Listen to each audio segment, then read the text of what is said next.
Finding a place to call home is no small feat, especially when real estate prices feel like they're set by billionaires and not everyday people. For me, the dream of owning a house seemed as distant as winning the lottery. Either I had to resign myself to renting forever or move far away from everything I knew. Apartments were okay, I guess. They had just enough space for a bed, a kitchen, and a living area. But the constant rent hikes, the sudden rule changes, the feeling that you're throwing money into a void? That part I hated. So I started looking at alternatives. And that's when I stumbled upon something that seemed perfect. Tiny homes. Not everyone's cup of tea, sure. The thought of living in a house the size of 2 garden sheds would probably make some people feel claustrophobic.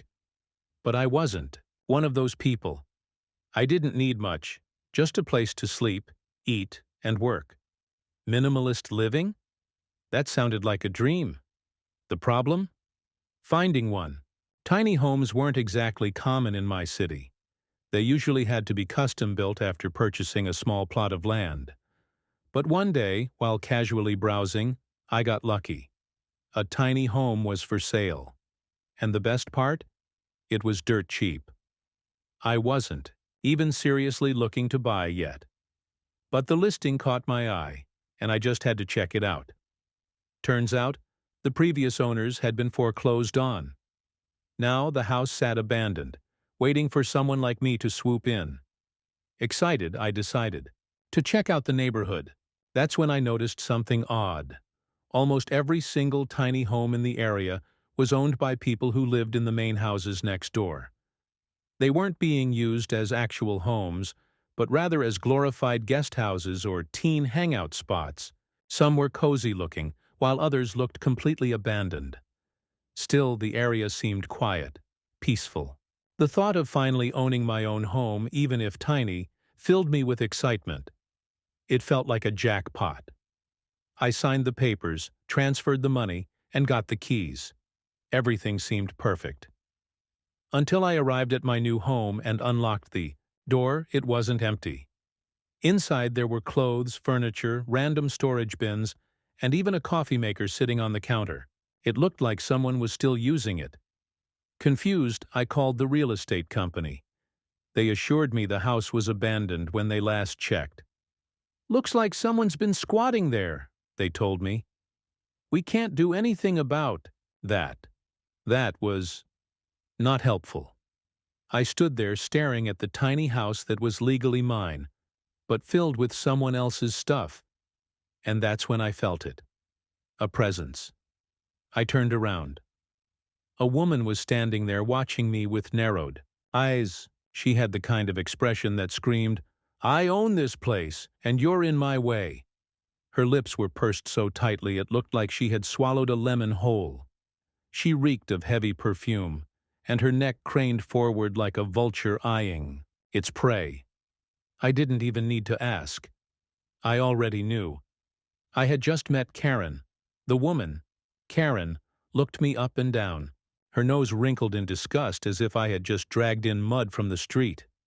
"What do you think you're doing here?" she demanded. I blinked. I live here?" Her eyes narrowed. "No, you don't." "All right." That was not the response I expected. I took a deep breath, trying to stay calm. "I just bought this house.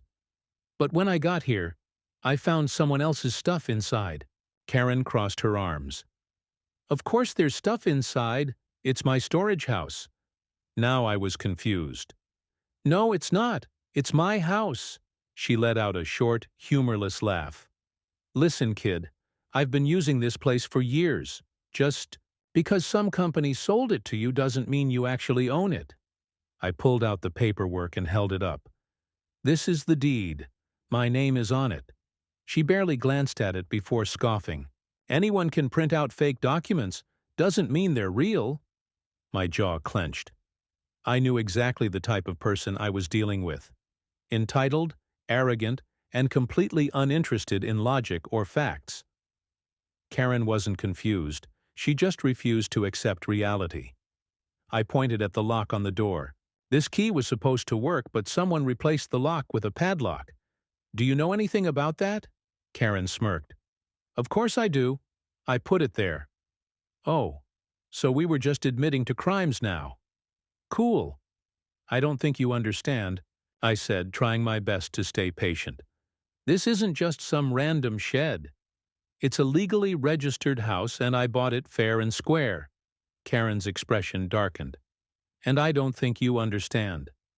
I don't care what paperwork you have. This is my storage space, and I'm not letting some random squatter take it from me. She called me a squatter. The actual owner. I was really trying to handle this civilly, but my patience was wearing thin. I'm not leaving, I said firmly. If there are things inside that belong to you, I suggest you remove them. Otherwise, I'll have them removed myself. Karen's face turned an interesting shade of red. You little... She stopped mid-sentence, her gaze darting to something behind me. I turned and saw a few neighbors standing outside their houses, watching us with interest. Some were even whispering to each other. Karen's expression twisted in frustration. She didn't like having an audience. You're trespassing, she hissed. I'll call the police. Perfect. Great, I said, folding my arms. Call them. She didn't expect that. For a split second, I saw hesitation flash across her face. Then, as if determined to double down on her stupidity, she pulled out her phone and dialed. I didn't move. I just stood there watching as she exaggeratedly complained about a dangerous intruder trying to steal her property. Within minutes, the flashing lights of a police car illuminated the street. 2 officers stepped out, already looking mildly annoyed, probably used to dealing with people like Karen. She immediately launched into a dramatic monologue about how I was trying to break into her storage unit, and that I had been lurking around making the neighborhood unsafe. The officers turned to me. Sir, do you have any identification? Yeah, I said, handing over my ID and the deed to the house. I just bought this property. It's supposed to be empty, but someone filled it with their stuff and put a new lock on the door. The officers inspected the documents, then turned to Karen.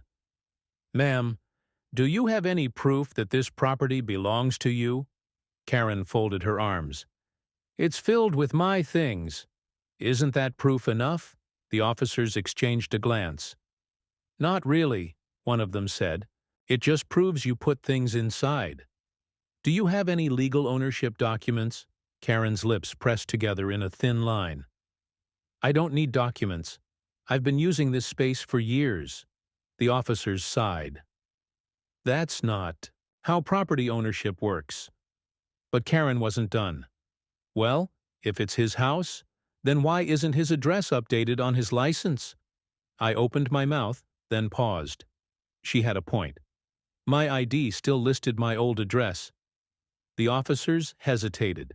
Without my address officially changed, there was just enough gray area for Karen to keep pushing her ridiculous claim. One of them turned to me. Do you have anywhere else to stay while we sort this out? I clenched my jaw. You're telling me that even though I own this house, I have to leave? The officer sighed. Legally, you might be right, but until we get confirmation in the system, she could press charges for trespassing, and that's a headache you don't want. I looked at Karen, who was smiling smugly. She was loving this. The officers gave me a choice. Leave voluntarily or risk spending the night in a holding cell while everything got sorted. I gritted my teeth. Fine, I'll leave. Karen grinned like she had won the lottery. Good, and don't come back. I didn't respond. I just grabbed my bag and walked away, heading toward my car. I'd find a motel for the night, but as I left, I made one silent promise to myself. This wasn't over. Sitting in a cheap motel room, I stared at the ceiling, trying to wrap my head around what had just happened. I owned that house. I had paid for it. I had the legal paperwork. And yet, thanks to one entitled woman and some bureaucratic nonsense, I was the one forced out. And it didn't stop there. The next morning, I woke up to an email from my lawyer. Karen had filed a lawsuit against me. At first I thought I had misread it. I mean, what could she possibly sue me for? Existing? Breathing near her? Looking at her ugly fence the wrong way? But no, it was even dumber than I imagined. Karen had accused me of stalking her, disturbing the peace, and attempting to break into her property. I stared at the lawsuit papers in disbelief. She actually thought she could get away with this. I wasn't just angry anymore. I was furious. Fine, Karen, you want to fight? You got one? Instead of panicking, I decided to do my own digging. Someone that entitled had to have skeletons in her closet, or at the very least, some dirt I could use to make her regret ever messing with me. And it didn't take long to find exactly what I needed. See, my tiny home wasn't the only thing I had purchased that week. I had also bought a membership to the town's public record system. And let me tell you, it was worth every penny. Karen's actual house? A disaster. It didn't take a genius to realize that she wasn't exactly the most law-abiding citizen when it came to property maintenance, and the town had very specific rules about upkeep. I compiled a long, beautiful list of violations. Her sidewalk was a hazard, with loose bricks that could trip someone. Her garage door was missing, which was a direct violation of safety codes. Her fence was practically falling apart, making it an eyesore and a liability. Her outdoor lighting was non-functional, which, according to town rules, meant she was violating residential safety regulations. And the best part? She had ignored warning notices for months. Karen had given me a headache. Now I was going to return the favor.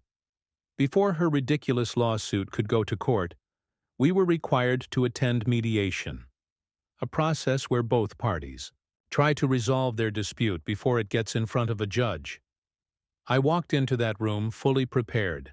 Karen, on the other hand, looked smug as ever, probably thinking she had already won. Her lawyer was a stiff-looking man in a cheap suit who probably charged way too much for his services. Mine? Let's just say he was very good at his job. The mediator, a neutral third party, sat between us and began, "Let's try to find a resolution that works for both parties." Karen leaned forward, voice dripping with fake politeness. "I just want to feel safe in my own neighborhood. He was loitering, trespassing, and scaring me. I think he should be prohibited from living there." I didn't say anything. I just calmly reached into my folder and slid a very thick stack of papers across the table. Her lawyer picked it up and started flipping through. I saw his expression change from mild interest to, "Oh, crap." Karen frowned. "What is this?" I smiled. "Just a little list of every single violation on your property that the town has been very interested in." Her lawyer whispered something to her, and suddenly she didn't look so confident. The mediator glanced at me. "What exactly are you asking for?" I leaned back in my chair, keeping my voice even. "Simple. Drop the lawsuit, remove your stuff from my house, get rid of the padlock, and stop harassing me." Karen scoffed. "I'm not doing any of that." I shrugged. "Okay, then I'll be reporting every single one of these violations. The town loves issuing fines, and from what I can tell, you'll be looking at, maybe a few $1,000s in penalties? Maybe more?" Her lawyer sighed, rubbing his temples. "Karen, we should consider his request." She glared at him. "Are you serious?" But now the power had shifted. She knew I had her cornered. After more whispering and angry looks, she finally gritted her teeth and muttered, "Fine." The mediator wrote up the agreement. Karen would drop the lawsuit. She would remove her belongings from my home within the week. She would take down the illegal padlock. She would pay my legal fees for this meeting. But the cherry on top? I got to watch Karen fix every single one of her violations. She knew that if she didn't, I could still report her and get her fined. And you better believe I made sure she fixed everything. Karen's lips were pursed so tight they practically disappeared. She was fuming. But she had no choice. After the mediation, She had exactly 1 week to remove her junk from my house and take down the illegal padlock. And oh, how I enjoyed watching her suffer through it. The first few days, she stalled. I drove by my tiny house, my legally owned property, just to check, and surprise, nothing had changed. Her stuff was still inside, and the padlock was still on the door. Fine. If she wanted to play that game, I was more than happy to escalate things. On day 6, one day before the deadline, I made a quick call to the town's code enforcement office. I politely let them know about a property dispute and how an unauthorized individual had placed a lock on a home I legally owned. And since the mediation agreement was already legally documented, I had every right to request assistance in reclaiming my property. Less than 2 hours later, I pulled up to my tiny house to find a police officer standing outside the door. And guess who was frantically trying to shove things into garbage bags? Karen. She was not happy to see me. "You called the cops on me?" she screeched. I shrugged. "You had a week. It's been 6 days, and you still haven't moved your things." The officer looked unimpressed. "Ma'am, you were given notice to vacate this property. If you don't remove your belongings, they will be considered abandoned." Karen huffed, throwing a random chair into the back of her car. "I'm going," she snapped. "I don't need you breathing down my neck." I leaned against my car, arms crossed, watching her scramble to undo the mess she created. One of my favorite moments? Watching the padlock get cut off. Karen tried to argue, but the officer simply pointed to my legal documents and said, "This lock was placed illegally. You don't have permission to keep it here." Snip. Just like that, my house was mine again. Karen had lost and she knew it. But instead of just accepting defeat gracefully, which, let's be honest, was never going to happen, she decided to make sure everyone in the neighborhood knew she hated my existence. As she packed up her junk, she loudly complained to anyone who would listen. "I can't believe they allow people to live in glorified doghouses. He probably doesn't even have a proper shower in there. Who the hell buys a house this tiny? What a joke." Oh, I heard every word, and so did the neighbors. I noticed a few of them giving her side-eye as she whined about me. Some were even smirking. See, Karen had spent years acting like she was some kind of neighborhood royalty. She controlled everything. Until now. The moment I refused to bow to her nonsense. She lost whatever power she thought she had, and the best part, the neighbors liked me better. With Karen officially out of my house, I finally moved in. The tiny home was exactly what I wanted. Simple, cozy, and mine. No ridiculous rent increases, no landlords, no entitled Karens trying to boss me around. I even decided to do something extra petty. I planted flowers outside. It was just a small garden, a neat little row of colorful blooms around the edge of the house. But Karen, oh, she hated it.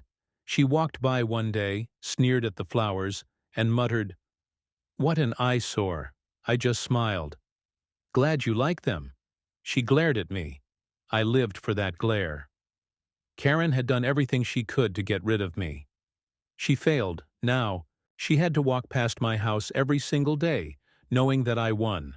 Karen may have lost the battle, but that didn't mean she was done being an absolute menace. Even though she was legally forced to leave my property alone, that didn't stop her from doing what all Karens do best, passive-aggressive whining and gossiping. Every time I walked outside, I'd catch her side-eyeing me from across the street, whispering to the neighbors. I'd hear the occasional dramatic sigh whenever I was working on my tiny house or tending to my flowers. One day, as I was fixing up my mailbox, I heard her mutter loudly to another neighbor, "It's just embarrassing. Who even lives in a house that small? It's like a child's playhouse." I turned around, smiled, and waved. "Hey, Karen, still thinking about my house, huh?"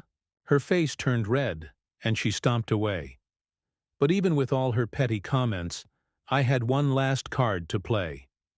Now, I had technically agreed not to report Karen's property violations if she held up her end of the deal. And for the most part, she did. She removed her things from my house, took down the padlock, and stopped actively interfering with my life. But you know what she didn't do? Fix her house. Oh, she had pretended to start repairs when we had our mediation, but weeks passed, and her fence was still falling apart. Her garage was still missing a door, and her sidewalk was still a trip hazard waiting to happen. At first, I waited. Maybe she'd actually get around to fixing things, but then I overheard her complaining to a neighbor. "I'm not spending a single dime fixing anything just because of that idiot." Oh? Oh. Karen, you really shouldn't have said that, because the very next morning I made a call to the town's code enforcement office, and this time, I wasn't just pointing out her violations, I was formally filing a complaint. Within a week, I saw an official-looking city worker inspecting her property. Within 2 weeks, Karen received her first set of hefty fines. And within a month, I watched as she desperately scrambled to fix everything at once, probably because ignoring the violations would have led to even bigger fines. The best part? She had no idea it was me. At least, not at first. But as she stood outside one day, grumbling while a contractor worked on her fence, she caught me watching.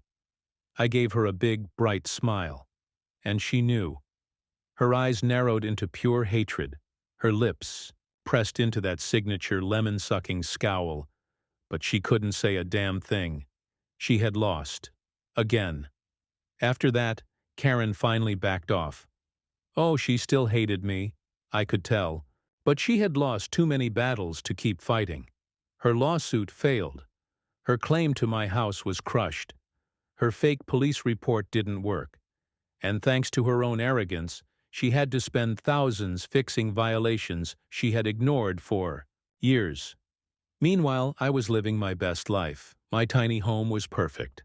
My flowers were blooming. My neighbors? They actually liked me. In fact, some of them had started warming up to me after seeing how Karen acted. One of them, an older man named Richard, even walked over one day and said, "That woman's been a pain in the ass for years. You did us all a favor standing up to her." That was when I realized something amazing. Karen had ruled the neighborhood with her entitlement for a long time. But once I pushed back, she wasn't so scary anymore. I had broken the spell. And that, my friends, is how I won the war against Karen. A tiny house, a few well-placed reports, and the patience to let her destroy herself. The best revenge? Living happily in the home she tried so hard to take from me. And trust me, every time she sees me smiling, drinking coffee on my tiny front porch, surrounded by my little garden, she knows it too. What do you think about this story? Have you ever seen someone get put in their place like this? Let us know in the comments. If you enjoyed this video, please hit the like button, share it with friends, and subscribe for more awesome content. Don't forget to tap the bell icon to stay updated. Your support means the world.